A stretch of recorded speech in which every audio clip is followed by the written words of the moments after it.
নমস্কার, স্নাতাস চয়েসে আপনাদের সবাইকে স্বাগত। আজকে আমি আপনাদের সঙ্গে শেয়ার করছি দুর্দান্ত স্বাদের নারকেল পিঠার রেসিপি।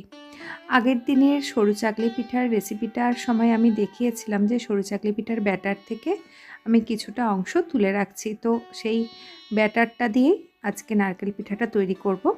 তো সেজন্য আগের অংশটুকু আমি সামান্য একটু রিক্যাপ করে নিচ্ছি। যারা দেখেছেন তারা তো দেখেইছেন, যারা দেখেননি তাদের জন্য একটু রিক্যাপ করে দিচ্ছি। প্রথমেই একটি পাত্রে নিয়ে নিচ্ছি 1.5 কাপ পরিমাণ চাল। এখানে 1 কাপ আলো চাল আর হাফ কাপ গোবিন্দভোগ আতপ চাল আছে, আর নিচ্ছি 1 কাপ সোনামুগের ডাল। সব কিছু ভালো করে ধুয়ে নিয়ে জল দিয়ে ভিজিয়ে রেখে দেবো 7-8 ঘন্টার মতো। 7-8 ঘন্টা পর যখন চাল আর ডালটা ভালো মতো ফুলে উঠবে আর নরম হয়ে যাবে, এবারে এটাকে একটা মিক্সিং বোলের মধ্যে নিয়ে 1 কাপ জল দিয়ে ভালো করে পেস্ট বানিয়ে নিচ্ছি। তো দেখতেই পাচ্ছেন আমাদের স্মুথ পেস্ট লাগবে, কিন্তু পেস্টটা ঠিকমতো স্মুথ হয়নি, সেজন্য আরও 1 কাপ জল দিলাম। আমি মোট 2 কাপ জল দিয়ে একদম স্মুথ একটা ব্যাটার বানিয়ে নিলাম। আর যেহেতু সরু চাকলি পিঠের সঙ্গে আমি এই ব্যাটারটা বানিয়েছিলাম, তাই আরও 1 কাপ জল দিয়ে আমি কন্টেনারটা ধুয়ে সেই জলটাও যোগ করে দিয়েছিলাম। মোট 3 কাপ জল দিয়েছিলাম ব্যাটারটা। এবার পিঠেগুলোকে আরও টেস্টি আর ফ্লেভারফুল করার জন্য এর মধ্যে দিয়ে দিচ্ছি মৌরি গুঁড়ো। তবে মৌরিটাকে কিন্তু আমি খুব একটা বেশি মিহি গুঁড়ো করিনি, একটু দানা দানা মতো আছে। আর দিয়ে দিচ্ছি নুন।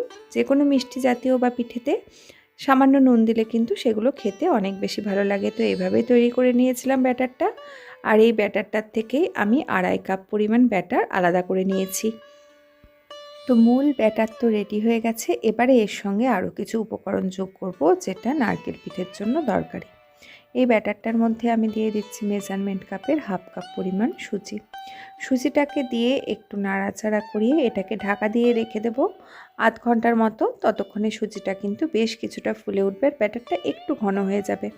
আপনারা যদি শুধু এই নারকেল পিঠেটা তৈরি করতে চান, তাহলে আমি যে প্রথমে 3 কাপ ব্যাটারে জলটা দিয়েছিলাম ওটা না দিয়ে 2 কাপ জল দিলেই কিন্তু হবে। আর সেক্ষেত্রে সুজির পরিমাণটা একটু অল্প দিতে হবে, ওই হাফ কাপের অর্ধেকটা পরিমাণ দিলেই হয়ে যাবে। আধ ঘন্টা পর দেখে বোঝা যাচ্ছে সুজিটা কতটা ফুলে উঠেছে। এর মধ্যে দিয়ে দিলাম একটা বড় বাটির 1 বাটি পরিমাণ নারকেল কোড়া আর 2 টেবিল স্পুনের মতো পেস্তা বাদামের কুচি। এখানে নারকেল কোড়ার পরিমাণটা কিন্তু একটু বেশি দিতে হবে, কারণ পুরো পিঠেটাই নারকেলের ফ্লেভারে ভরপুর থাকবে। নারকেল কোড়ার পরিমাণটা ছিল মেজারমেন্ট কাপের 1.5 কাপ। এবারে এর মধ্যে দিয়ে দিলাম 3 টেবিল স্পুন গুঁড়ো করে নেওয়া চিনি। আপনারা যেরকম মিষ্টি খাবেন সেই অনুযায়ী চিনিটা নেবেন। আমি একটু হালকা চিনির করছি, আপনারা চিনির পরিমাণটা বাড়াতেও পারেন। এর মধ্যে দিয়ে দিলাম 2 চা চামচ দেশি গাওয়া ঘি। এবার সব কিছু ভালোভাবে মিশিয়ে নেওয়ার পালা। তবে ব্যাটারটা একটু ঘন লাগছে বলে খুব সামান্য একটু জল যোগ করে দিলাম। তো দেখুন নারকেল পিঠের পারফেক্ট ব্যাটার কিন্তু রেডি হয়ে গেছে। খুব একটা বেশি পাতলাও হবে না, আবার খুব ঘনও হবে না।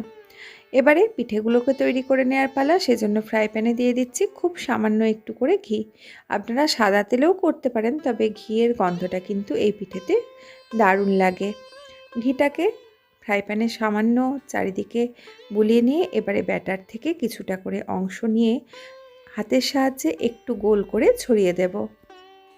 তবে এই প্রসেসটা কিন্তু খুব আলতো আর হালকা হাতে করতে হবে, না হলে পিঠেটা মাঝখান থেকে একটু ছাড়া ছাড়া মতো হয়ে যাবে। এবারে পিঠেটাকে আরেকটু কালারফুল দেখার জন্য এর ওপরে ছড়িয়ে দিচ্ছি বেশ রঙিন টুটি ফুটি। তবে এটা শুধুমাত্র সুন্দর দেখতের জন্য, তাই এটা আপনারা স্কিপও করতে পারেন। গ্যাসের ফ্লেম একদম লোয়েতে রেখে অপেক্ষা করতে হবে 6 থেকে 7 মিনিটের মতো। কিছুক্ষণ অপেক্ষা করার পরেই দেখবেন পিঠেটার থেকে বেশ সুন্দর একটা মিষ্টি গন্ধ উঠে গেছে। এতে নারকেল আছে, ঘি আছে, সব মিলিয়ে খুব সুন্দর একটা গন্ধ উঠে যাবে। এবারে উল্টে দিচ্ছি, তবে উল্টো দিকটা আর খুব একটা বেশিক্ষণ করতে হবে না। 1 থেকে 1.5 মিনিটের মতো উল্টো দিকটা করে নিলেও একদম পিঠেটা রেডি হয়ে যাবে। একইভাবে বাকি পিঠেগুলোও করে নেব। আজকের রেসিপিটা কেমন লাগলো জানাবেন, আর এই শীতে অবশ্যই একবার নারকেলের পিঠে এইভাবে বানিয়ে খাবেন। দেখা হবে পরের দিন আবার নতুন কোনো রেসিপি নিয়ে। ততক্ষণ সবাই সুস্থ থাকুন, ভালো থাকুন, সঙ্গে থাকুন।